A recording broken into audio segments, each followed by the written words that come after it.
Longtime Houstonians may remember the Monterey House restaurant chain and can recall the delicious Mexican food served there for decades. A Monterey House location these days is hard to find, but ABC 13's Charlie Haldeman did, and the story behind an after-dinner treat that so many remember the best of, he has more on that.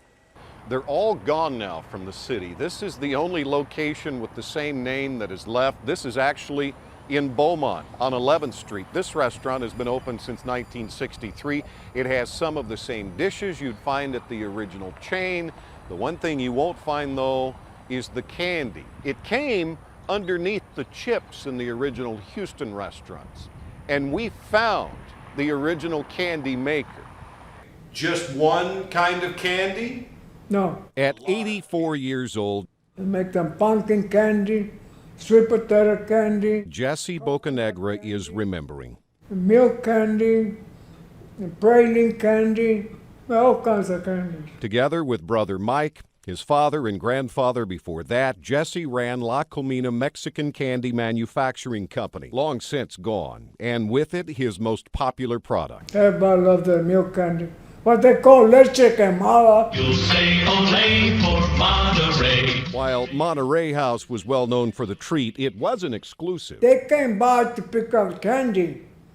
And then when they opened some others, we started delivering to everybody else. His daughter Gina was born after the business ended, but she's learned to recreate the candy carefully and covertly. Let me tell you, I have packed away still from Hurricane Harvey. I have a binder with the notes I've taken from every batch, and my notes are in code.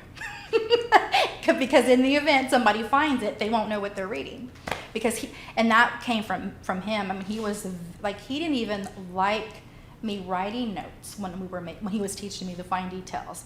And I had to tell him, well, I'm going to write in code so that I know and nobody else does. So he was okay with that, but it was something that he very much was protective about it. I mean, he would not even allow anyone outside of the family to be, outside of the immediate family, to be even here when we were making candy. And let me tell you, there's a reason why nobody's been able to duplicate it, because it's not easy. Did she make it as good as you? Gina's been able to sell some at farmers markets and through mail order over the past several years, but illness, disasters like Harvey, and being her father's full-time caregiver have put those plans on hold for now. Dementia is slowly taking Jesse's memory. But they both know that soon Gina's full-time role as a caregiver won't be enough. We haven't forgotten. I promise we have not forgotten about the candy. I know you all are still there waiting. Until then, there's time. I used to make candy for every Mexican restaurant there was. And one day, perhaps by Christmas, the candy will return, and another generation can revive a tasty Houston tradition. Papa. In Houston, Charlie Haldeman, ABC 13 Eyewitness News.